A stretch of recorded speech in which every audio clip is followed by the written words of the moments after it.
Bom, gente, o tema da minha mensagem é uma verdade para não ser dita. Isso mesmo, uma verdade para não ser dita. A minha temática hoje tem o interesse de mostrar a você que existe um sistema montado para que você não tenha acesso a essas informações, ou se tenha acesso a essas informações, você não acredite nelas. Essas informações não ganhem de você o crédito, porque munido dessas informações, reconhecendo e tomando postura, inevitavelmente Deus vai conduzir a sua vida para um próximo nível. Então essa é uma verdade perigosa, é uma verdade ameaçadora à ação do mal, ao agir de Satanás. Então não há nenhum interesse do maligno de que tenhamos o entendimento disso. Vocês lembram que no Novo Testamento nós temos textos como o príncipe deste século cegou o entendimento das pessoas, para que elas não conseguissem receber a informação de uma forma que conseguissem colocar em prática na sua vida, porque quem perderia com isso seria Satanás. Então, essas informações que eu vou te dar, talvez ela vai entrar em choque um pouquinho com o seu modelo mental, mas isso é necessário que aconteça para ver se quebra, rompe, né, essas limitações. Então eu vou pregar rapidinho, vou te dar alguns versículos bíblicos e nós vamos começar por Efésios, capítulo de número 4, a partir do verso 13, diz: até que todos cheguemos à unidade de fé e do pleno conhecimento, certo? Do Filho de Deus, a perfeita varonilidade, à medida da estatura da plenitude de Cristo. Então todos nós cheguemos a uma unidade de fé e do pleno conhecimento do Filho de Deus, de Cristo, certo? E nos tornemos perfeitos, a perfeita varonilidade, certo? À medida da estatura da plenitude de Cristo. Feche os seus olhos. Senhor nosso Deus e Pai, em nome de Jesus, eis aqui a tua palavra, continua falando conosco, usa-me como um canal de bênção nesta hora, em nome de Jesus. Você pode dizer amém? Isso. A minha tradução, ela diz o seguinte: até que todos cheguemos à unidade da fé, ao conhecimento do Filho de Deus e ao homem perfeito. A perfeita varonilidade ali, ao homem perfeito. Quando nos deparamos com a palavra perfeição, ela pode ter um soar bem intrigante na nossa mente, porque uma das coisas cujas quais costumamos nos esconder mediante as nossas falhas é exatamente a imperfeição. Somos imperfeitos, ninguém vai achar ninguém perfeito, mas o texto bíblico diz que nós podemos chegar num ambiente de fé e de conhecimento do Filho de Deus, que pode nos fazer encontrarmos com a tal perfeição. Essa é uma proposta bíblica. Isso não quer dizer que nós não vamos pecar, não é isso, mas que nós conseguiremos reduzir isso de uma forma bem expressiva, a ponto de não precisarmos dessa desculpa para justificar, certo, as coisas. Ah, não, eu sou desse jeito porque eu não sou perfeito. Também está querendo perfeição de mim? Ninguém é perfeito. Me parece que a Bíblia não concorda muito com essa posição, tá certo? A proposta dela é que sejamos santos como Deus é santo, é que cheguemos a um ambiente onde vamos reduzir os nossos erros num nível que muitas vezes nem será possível de visualizá-los, né? A olho nu. Essa é a grande verdade. Quando olhamos para o Velho Testamento, era muito fácil de enxergar um adúltero, sim ou não? Porque um adúltero no Velho Testamento, ele era considerado alguém que manteve um relacionamento, né, com uma mulher que não era sua, né? Ela era casada ou ele casado. O Novo Testamento, ele dificultou muito isso, porque ele disse: se eu olhar para uma mulher casada e cobiçá-la, eu já adulterei. Sim, mas note que se eu olhar para uma mulher casada e cobiçá-la, é uma coisa e uma informação que o Cláudio pode não ter, a Poliana pode não saber, certo? Se nós olharmos e pensarmos assim, essa questão virou algo muito particular entre eu e Deus. O Velho Testamento diz: não matarás. O Novo Testamento diz que se eu irar contra meu irmão, eu já o matei. Eu matei meu irmão de fato? Não. As pessoas talvez sequer saibam que o meu ódio para com o outro, ele existe. Mas isso ficou entre eu e Deus. Então, me parece que o primeiro estágio dessa tal santidade e perfeição é removermos o pecado e essas ações de fora e transportarmos essas ações e pensamentos para dentro. Aquele que controla as suas palavras, certo? Se torna um homem que tem controle de sua vida. Muitas vezes você vai olhar para pessoas e você não vai enxergar nelas seus erros. Mas como essa pessoa não pode errar? Como ela pode não pecar? Ela conseguiu desenvolver um estilo de vida, certo? Que ela fez com que tudo o que ela gerencia está por dentro e não por fora. Ela conseguiu administrar tudo isso. Mas o que é isso? Isso é uma verdade perigosa, porque isso pode mostrar para as pessoas que é possível. E quando eu mostro para alguém que as coisas são possíveis, eu crio um sistema desafiador, porque aí os jovens começam a descobrir que é possível. Eles começam a procurar aquilo que por longo tempo não acreditavam que podia ser. Quando eu começo a mostrar para as pessoas um casamento satisfatório depois de 30, 40 anos de casado, um nível de comunhão, de intimidade satisfatório, um nível de respeito satisfatório, eu passo uma mensagem muito perigosa para a sociedade. Que mensagem é essa? É possível viver desse jeito. E pior, as crianças estão descobrindo que pode. E se as crianças descobrirem que pode, elas podem começar a procurar esse tipo de vida. Então essa é uma verdade que a mídia não quer que ninguém saiba, até pelas informações que eu vou te oferecer agora. Então a palavra perfeição, ela não é uma brincadeira, não.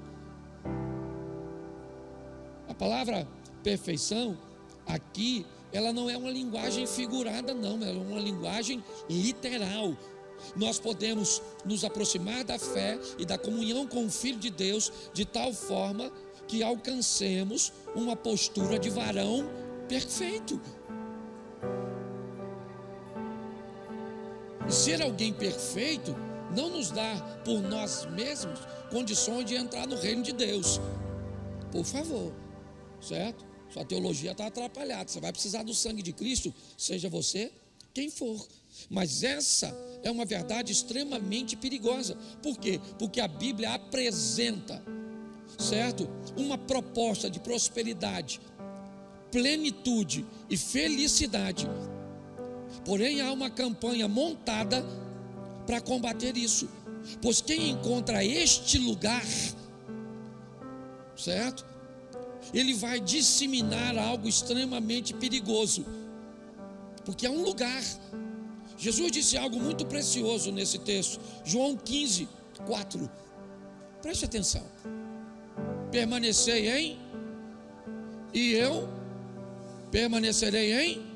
Como um ramo não pode produzir fruto de si mesmo, se não permanecer na videira, assim vós, ou nem vós, o podeis dar se não permanecerem em. Então preste atenção. Eu quero que você entenda alguns estágios e quero ser claro. Você começa andando com Deus. Repita, eu começo andando com Deus. Eu termino andando em Deus. Cristo começa andando comigo. Depois ele começa a andar em mim. Lembra? Lembra disso? Está contido e contém? Lembra? Então entenda bem. A nossa primeira caminhada é a caminhada de eu estou com Deus. Deus está comigo. Tá certo? Tá bom? Mas à medida que você vai desenvolvendo, ele não está mais com você. Agora ele vai estar em você. Esse é um outro nível. Então me parece que essa tal plenitude, felicidade, prosperidade é um lugar. Porque eu estou em onde? Em Cristo. E no lugar que ele vai me colocar. Então quando é que eu descubro que essas coisas estão acontecendo e que eu estou sendo puxado para esse novo estágio? Eu já andei com muita gente que anda com Deus, mas depois de um tempo eu comecei a andar com gente que andava em Deus, e eu comecei a ver a diferença. Todos são crentes, todos vão para o céu, mas havia uma diferença nítida, clara, certo? Do estilo de vida de quem anda com Deus e do estilo de vida de quem anda em Deus. Que Deus está nele e não simplesmente com ele. O que é que acontece com essas pessoas quando elas começam a andar em Deus? Quando Deus não está mais com ela, simplesmente estar nela. A primeira coisa que eu vejo é: diminui drasticamente nessas pessoas o desejo de ter as coisas. O significado das coisas para essas pessoas, elas diminuem. Não que elas não sejam importantes, elas não são mais prioridade. As pessoas, elas querem, elas almejam, elas têm seu interesse, isso faz parte da vida, mas não há mais prioridade nisso. As coisas começam a perder o valor para você, porque em Cristo você começa a descobrir o verdadeiro sentido da vida, e que por mais que você tenha, você vai sair deste mundo da maneira que chegou, sozinho e sem nada. Essa é a grande verdade. Você chega só e sem nada, e sai só e sem nada, e às vezes deixando tudo o que construiu para os vivos brigarem entre si. Essa é a grande verdade. Então, quando as pessoas estão com Cristo, elas vêm para a igreja, elas querem carro, elas querem casa, elas querem isso, elas querem aquilo, elas querem aquilo outro. É um querer que é um negócio fantástico. Mas quando elas estão em Cristo, elas continuam almejando e querendo, sim ou não? Mas a intensidade diminui. E a Bíblia nos mostra isso de uma forma muito simples. Lucas 12:15.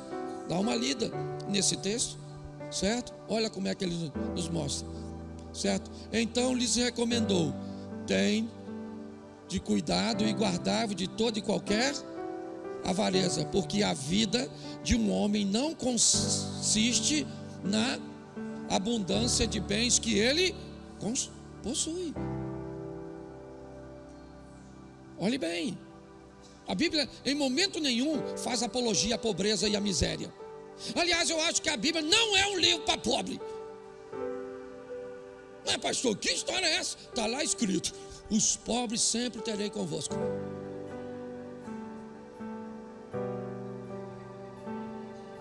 Pegou? Se eu li e a Bíblia Bíblia diz: os pobres sempre terei contigo. Isso significa que eu não sou. Certo? Você entendeu? Ou vai falar que eu estou discriminando os pobres? É que eu fiquei preocupado. Certo? Mas a grande verdade é essa. A mensagem bíblica é uma mensagem de prosperidade, de avanço, de conquista, de crescimento. É isso. Em algum momento alguém deformou isso, inibiu as pessoas, começaram a comparar, certo? E a medir as pessoas de forma errada. Deus não está preocupado com seu tamanho. Deus não vai olhar seu tamanho, Ele vai olhar seu peso. Essa é a verdade. São os nossos valores, os nossos princípios. E a Bíblia está dizendo: vocês acautelai-vos da avareza, porque a vida de qualquer não consiste na abundância de seus bens. Então, perto de Deus, as coisas materiais, elas já não são mais tão relevantes como eram antes. Elas são importantes, eu vou lutar, certo? Por isso, não estou querendo reduzir, né? Ninguém não. Mas eu preciso te mostrar isso. Pessoas espirituais em Deus precisam de menos coisas materiais, pelo menos para alimentá-las, certo? Para satisfazê-las. Essa é a verdade. Mas qual é o perigo disso? Qual é o perigo de você ir para esse ambiente onde as coisas materiais já não são tão importantes? Você para de comprar. O novo para você é novo até que fique velho de verdade. Quem diz o que você precisa é a sua necessidade e não o Polishop. Certo? Quem diz o que você precisa de verdade são as suas necessidades e as necessidades de sua família. Mas, gente, seja franco. Olha só. Você tem o iPhone, o top hoje qual é? 15, 16, o que é? Qual é o último iPhone que saiu? 15, o 15. iPhone 15. Isso. Tem 5 anos que saiu o 14? Não? O 14 saiu 3 anos atrás? O 14 saiu 2 anos atrás? O 14 saiu há quanto tempo atrás? Quanto tempo? 1 ano? Aproximadamente 1 ano? Certo? E aí eu quero te perguntar: quem tem um 14? Eu tenho. Aqui. Esse dia o cara falou para mim: pastor, o senhor tem um iPhone 14? O 15 já saiu. Eu falei: vai sair 16, 17, 18. Ele vai continuar saindo, vai continuar saindo, e vai continuar saindo. E ele me olhou assim com a cara de quem fosse muito melhor do que eu por causa de um telefone. Que coisa louca é essa? E tu, então, tu tem às vezes um Motorolinha? Tira do bolso, se tocou, você fala: cala a boca, miserável. Gente, dá licença. Eu não entendo o Motorola, pelo amor de Deus, não estou ofendendo ninguém não, tá certo? Eu só estou querendo mostrar para onde é que nós fomos. Às vezes o que temos nesse ambiente globalizado tem mais a ver com os outros do que com você. É ou não é? Viajando por esse Brasil, eu já quis morar em tanto lugar, irmão. Pensa, eu chegava na casa de um cara, falei: caraca, maluco, fazer uma piscina dessa. Que quarto, meu Deus, que... Aí eu viajava para outro lugar, falei: meu Deus, é aqui que eu quero morar. Nossa, que piscina, que quarto, que... Depois eu falei, eu contei uma história que o pessoal até riu muito. Eu viajei, o cara me levou para andar de lanche de jet ski. O cara mandou eu deitar numa lancha assim, irmão, assim, ó, na frente. E ele puxou a lancha, eu vi a lancha fez assim, ó. Foi aqueles pinguinhos em mim assim. E eu falando: Jesus, se eu fui pobre, eu não me lembro. E aquela coisa fantástica, sensacional, extraordinária. Quando ele estacionou a lancha, sabe o que ele falou comigo? Não quer andar de jet ski não? Eu já estou molhado, maluco. Eu, na verdade, vamos pro jet ski. A lagoa não é uma lagoa particular, porque eu não tenho autorização, tem que ter. Falou, aqui você pode andar. Lagoa é nossa. Falei, lagoa é nossa, maluco. É isso aí, mano, certo? Tamo junto. No final, eu achei tão legal o jet ski que eu perguntei. Falei, rapaz, que troço bom. Ele falou, por que você não compra um? Eu falei, é muito caro. Quando ele falou o preço, eu falei, não é caro não. Dá pra pensar em comprar. Voltei pra casa, falei, vou falar com o Mary vai ficar doidinha quando eu falar com ela que nós vamos comprar um jet ski que é maneiro, que molha a gente assim nos pinguinhos. Cheguei em casa, mas pensa, querida, vou comprar um jet ski. Ela falou assim, e nós vamos andar onde? Aqui em Xerém.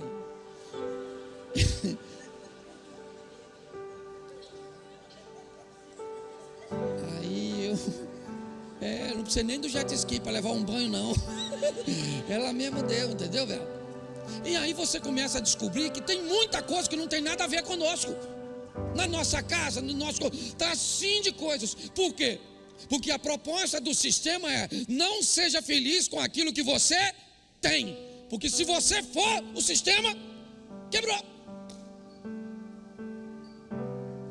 Então, porque é difícil, certo?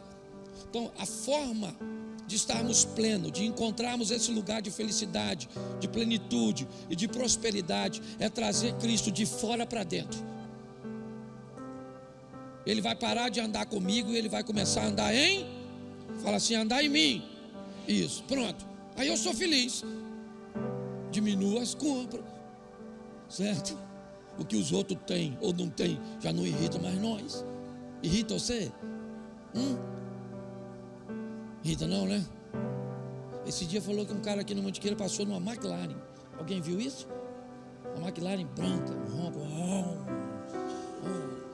O cara dá uma acelerada daquela atrás do seu gol, bolinha.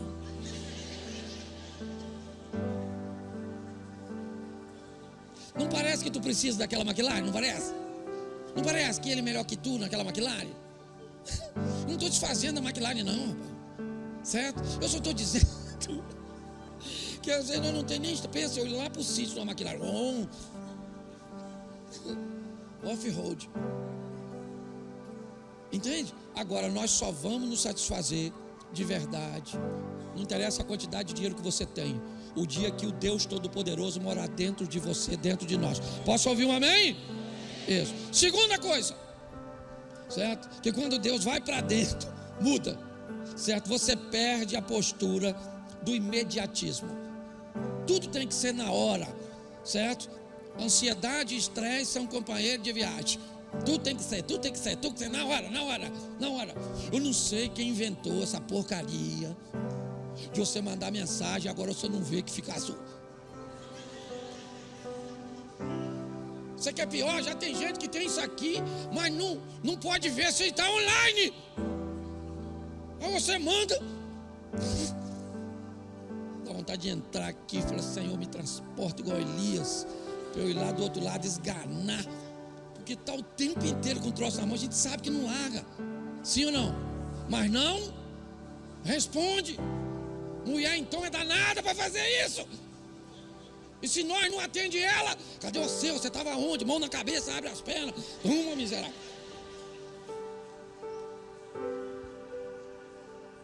Então deixa eu falar uma coisa com você, brincadeiras à parte. Filipenses 4:6. Está aí, ó, para nós. Não andeis ansiosos de coisa alguma. Em tudo, porém, sejam conhecidas diante de Deus as vossas petições. Preste atenção, continue orando e apresente tudo diante de... É isso, a oração está lá, ó. Diante de Deus as vossas petições pela oração e súplica com ações de graça. Não está dizendo para você não orar. Ore, apresente a Deus, porém não ande ansie, porque sabe que Deus está no controle de todas as coisas. Agora, se nós não prestarmos atenção, esse ambiente moderno ou pós-moderno nos deixou doente, com a necessidade de uma resposta e de um acontecimento imediato. E a única maneira de fazer isso, gente, de conseguir esse estilo de vida é pegando um Deus de fora e levando para dentro. Aí você não anda ansioso por coisa alguma. Você continua orando, certo? Clamando, suplicando, mas você está tranquilo, porque sabe que o Deus que você serve te ouve, e aquele que há de vir virá e não tardará. Mas se não tivermos isso, seremos crentes, sim ou não? Iremos para o céu, sim ou não? Mas vamos ter uma vida de ansiedade. E aí eu preciso de revelações. Claro. Por quê? Porque Deus revela, sim ou não? Isso, mas eu tenho que estar atrás dessas procuras. Por quê? Porque Deus é sempre alguém fora de mim, é sempre alguém que está comigo. Quando Deus sai desse ambiente externo e entra, eu continuo respeitando o ambiente das revelações, o profético, os dons, sim ou não? Mas eu não vou atrás dele. A Bíblia diz que as bênçãos do Senhor me seguirão. É assim que funciona, tá certo? Então é importante que nós venhamos entender isso. Provérbios, bota aí 21:5. Tá aí, ó. Isso.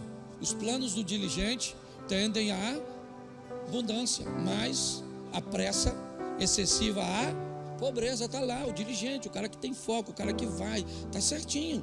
Os dois estão fazendo, sim, ok? A execução está acontecendo com os dois, tá certo? Mas ele separa o segundo grupo, a pressa excessiva, ok? A insegurança, a sensação de que eu preciso fazer algo porque Deus está demorando demais. Foi assim que nasceu Ismael. O que você vê hoje, certo? Entre Hezbollah, entre Egito, entre palestino, certo? Entre o Iraque e o Irã e a briga contra Israel. Quem é Israel? Isaac. Quem são os muçulmanos? Ismael. Tá certo? Por quê? Porque alguém não suportou aguardar, esperar, certo? Foi isso que aconteceu. E aí nós temos os desgastes.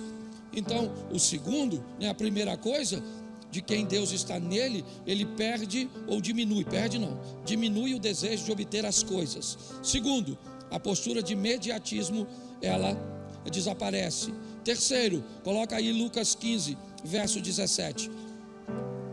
Lucas 15, 17. Então, caindo em si, disse: quantos trabalhadores de meu pai têm pão com fartura e eu aqui morro de fome. Terceira coisa que acontece com pessoas que Deus entra, ela começa a valorizar mais pessoas do que coisas.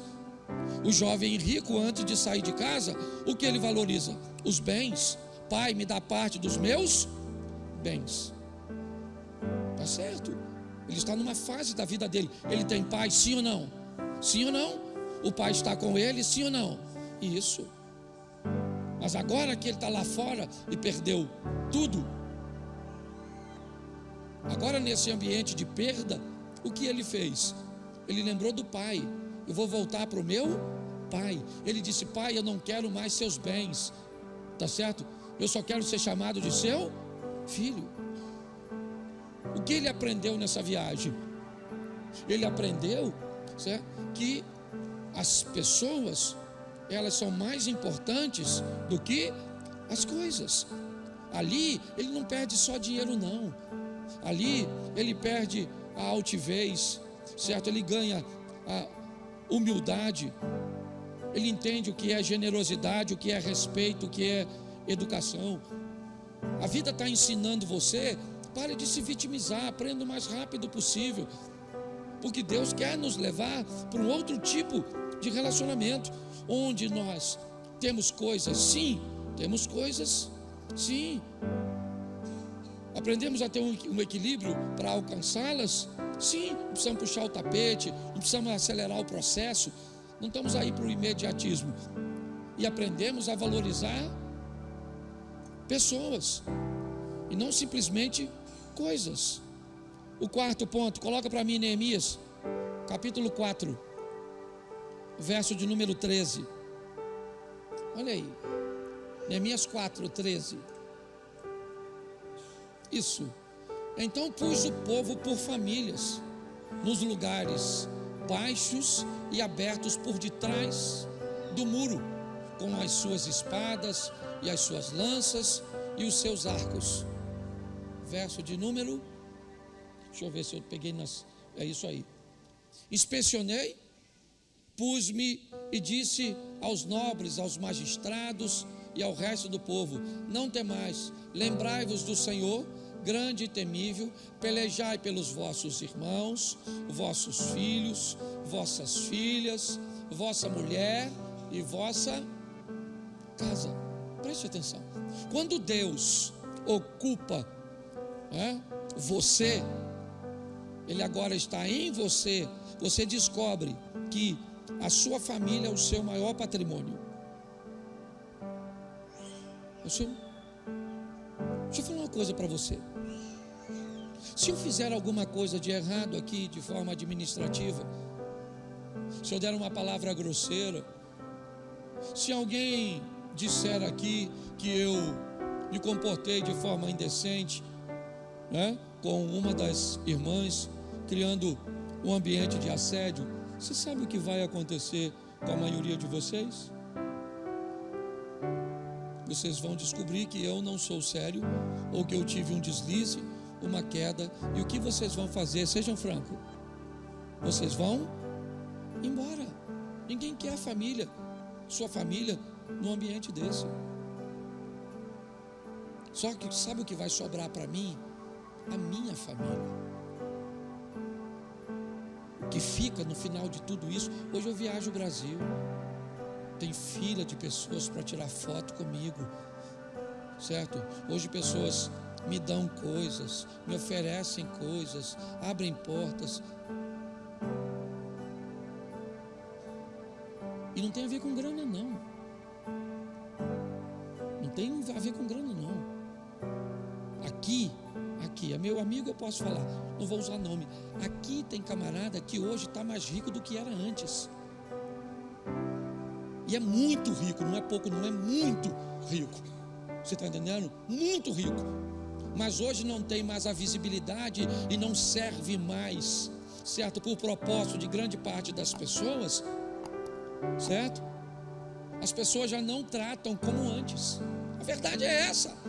Porque a maioria das pessoas não gostam de nós, só gosta do que temos ou fazemos. Basta aparecer alguém mais importante que elas vão embora. E se você gosta ou não, é assim que a vida funciona. Então pegue na mão da sua esposa, dos seus filhos, do seu marido, dos seus pais, dos seus irmãos e valorize, porque é o que sobra. Mas você só descobre isso quando Deus está dentro. Se Ele não entrar, nós ficamos com essa visão doentia, certo? De que deixamos tudo na rua. Não, eu vou para o trabalho, eu vou trabalhar, isso aí. E aí o que eu deixo? Eu deixo tudo de mim no trabalho. Sabe o que fica no trabalho? Toda a minha educação. Sabe o que fica no trabalho? Todo o meu respeito, sabe? Todo o meu vigor, tudo. Eu deixo tudo no trabalho, porque o trabalho é tudo. E o que eu levo para casa? Só o refil. Se um falou alguma coisa, minha irritabilidade vai nas alturas. Em casa não sobra nenhuma educação, nenhum vigor, não pode ajudar em nada, não pode fazer em nada, porque o cansaço, porque a tolerância, porque isso, tudo ficou na rua, porque as pessoas mais importantes são aquelas que vão nos abandonar. Faz sentido isso? Só que o que eu estou falando está indo na contramão. Porque está todo mundo preparando você, venda a sua melhor imagem para a internet, mostre para todo mundo.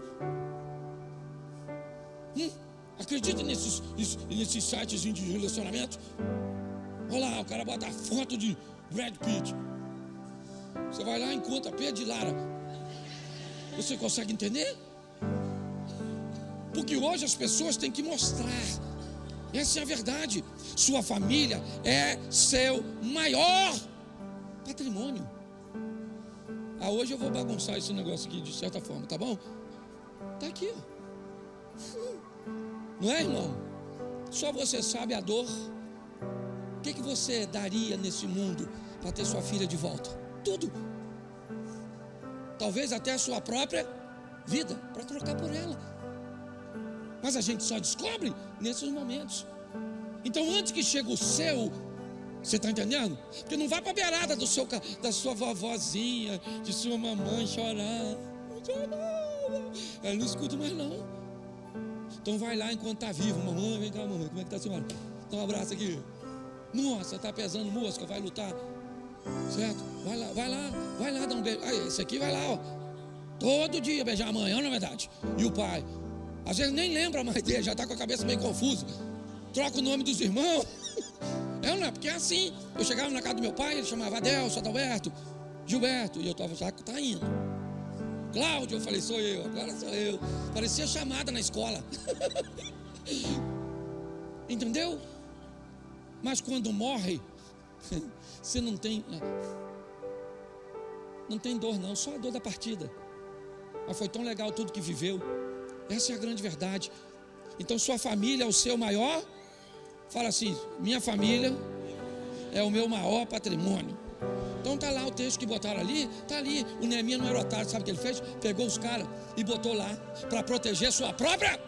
Porque quem protege sua própria casa, entrega a sua própria vida. É assim que funciona. Então para com esse negócio. Não é igreja, por favor. Eu sou invocado com esse negócio de gente que acha que igreja é refúgio, bunker, para você fugir da guerra de casa. Em casa é tão ruim que eu trabalho no ministério infantil, trabalho no ministério isso, dou aula não sei onde, e visito os outros, e faço isso, prego nos cultos. Isso. Aí você fala, nossa, que pessoa dedicada. Não, está fugindo do marido, fugindo dos filhos, daquele ambiente de escassez. Isso aqui não é cidade de refúgio não. Pastor, mas lá é ruim, então melhora. Esse dia a mulher falou para mim, minha casa é o inferno. Eu falei, então vai, Satanás. Ficou chateada comigo. Como é que alguém vai falar que a sua casa é o inferno, rapaz? Quem é que mora no inferno? Sangue de Jesus. Hoje eu tomei meu remédio não. Vamos lá. Vamos lá. 5. Já estou terminando já. Mas ainda falta 15 minutos. 5. Certo? Aquele que Deus está nele procura diminuir o sofrimento do próximo. A manifestação do amor ao próximo é nítida quando Deus está nele. Sim ou não? Isso. Aquele que Deus está nele, ele sabe que o irmão não é maior do que ele. Escute isso aqui, viu? A Bíblia diz, amai o próximo como. Então o primeiro mandamento qual é? Eu costumo dizer que na verdade para mim tem 11 mandamentos. Tá certo? O primeiro qual é? Amai a Deus. E o segundo, amai ao como. Então presta atenção. Amai ao próximo como a ti. Primeiro eu amo quem? Eu. Nesse texto você vê duas orientações.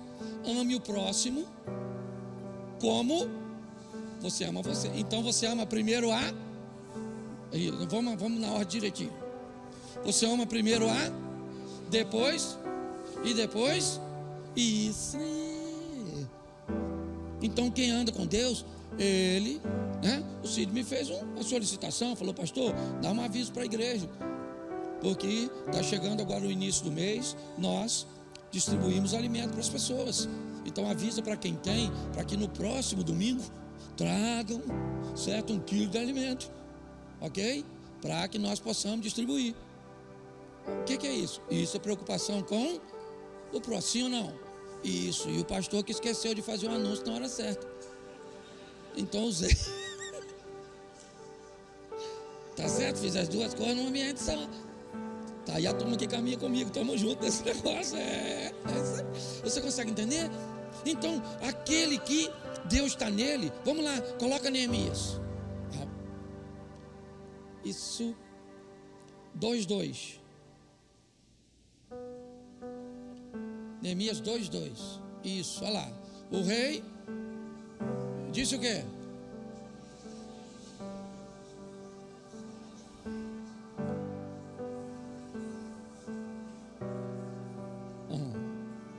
Entendi.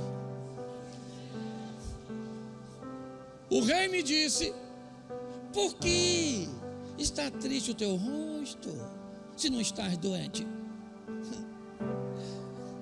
Tem de ser tristeza do coração. Então eu temi. Presta atenção, esse cara está numa situação bem interessante. Ele é um copeiro do rei. Para a época, essa posição não é simplesmente um garçom, certo? É uma posição de muito destaque e de muita confiança. Primeiro porque grande parte da morte dos monarcas nessa época passava pela cozinha. Era o envenenamento, tá certo? E alguns também defendem a tese de que esse cargo dava direito ao indivíduo de ser um influenciador, um conselheiro. Então, para você entender bem, o cara que está vivendo isso aqui, ele está com o boi dele na sombra, certo? Aqui é um momento extraordinário. E Neemias está vivendo, parte do governo persa num ambiente fantástico de proteção, de prosperidade, de tudo. Ele se vestia bem, ele comia bem, ele morava bem, está tudo certo com ele. Mas ele vai se apresentar ao rei com um semblante triste. O rei desconfia, porque não é possível que o cara que tem tudo que tem esteja.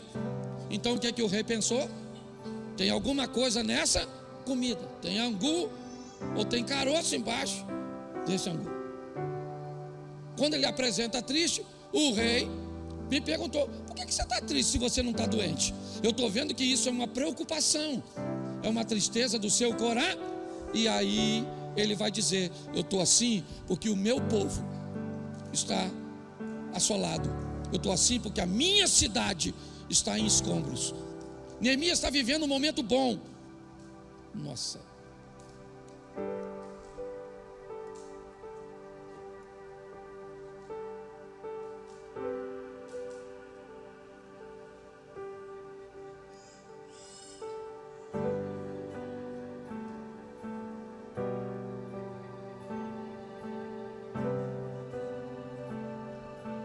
Desculpa que rodou tudo.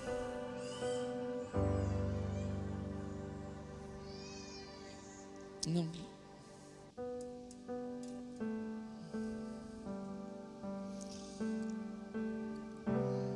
Tá jóia. Se eu só diminuir. Às vezes acontece, fica preocupado não, viu? Quando o meu intervalo de alimento às vezes é muito longo e eu acabei almoçando muito cedo e não comendo quase nada, E estou fazendo, me movimentando. Precisa achar que tem um demônio. Nem que eu vou morrer não, tá bom? Porque senão o pessoal fica preocupado. O que aconteceu? Será? Não. Tá certo? É fome mesmo. Tá joia? Então preste atenção. Ele está numa situação muito boa. Ok? Ele está numa situação muito abençoada.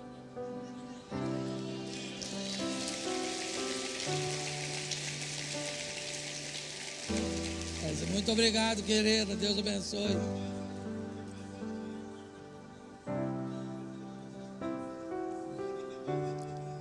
Não. É isso aí, Senhor. Não pode me dar. Aquilo que vier à minha mão, de forma nenhuma lançarei fora. Muito obrigado.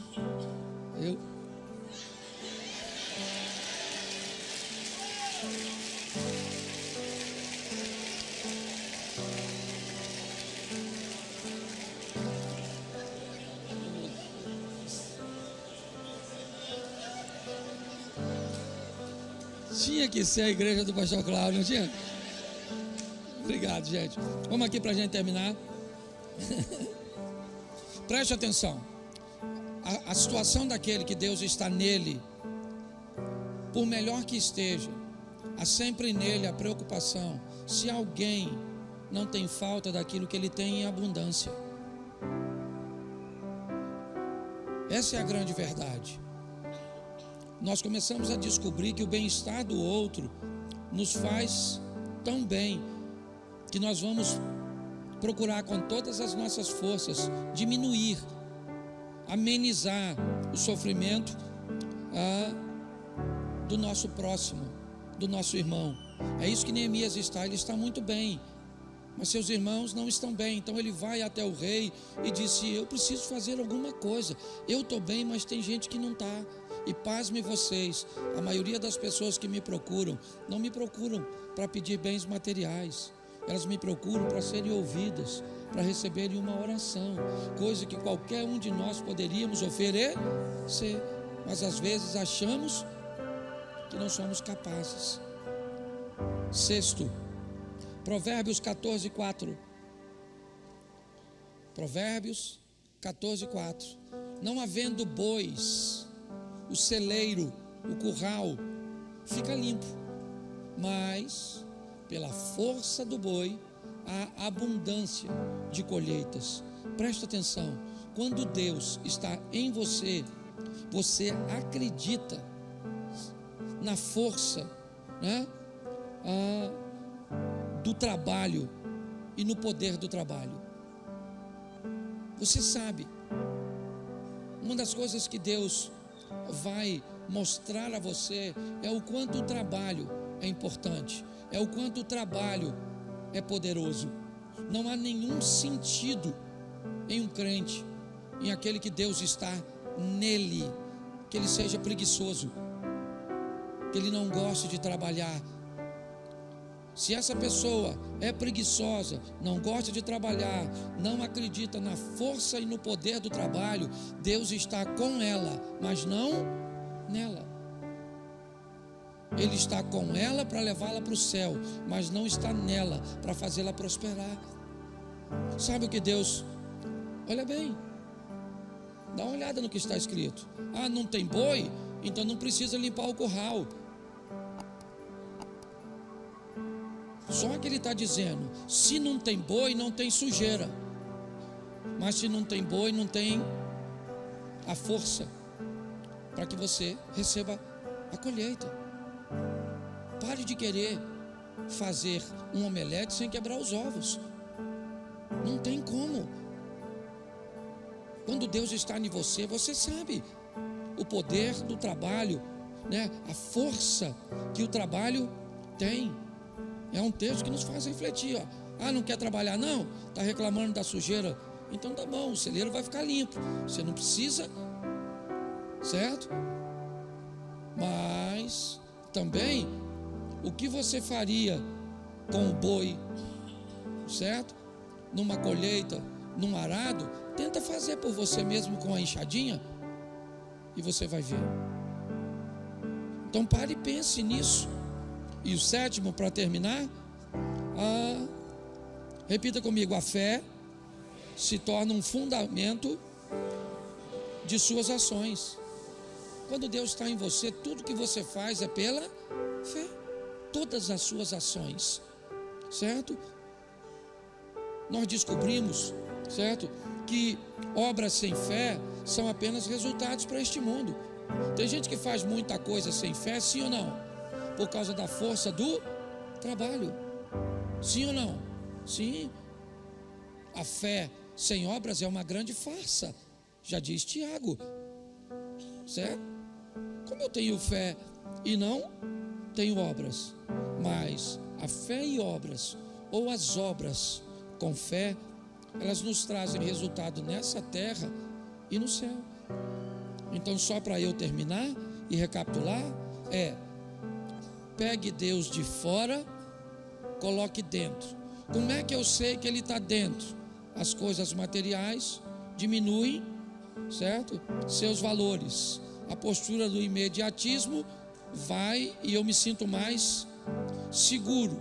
Eu começo a valorizar mais pessoas do que coisas. A minha família se torna o meu maior patrimônio, certo? Eu vou procurar diminuir o sofrimento do próximo.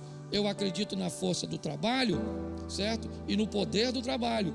E a fé se torna, né, o centro, o fundamento de todas as minhas ações. Pense onde você está e para onde você está indo. Não se conforme com Deus que só anda contigo, mas não consegue entrar em você. não consegue estar em você. Vamos para esse novo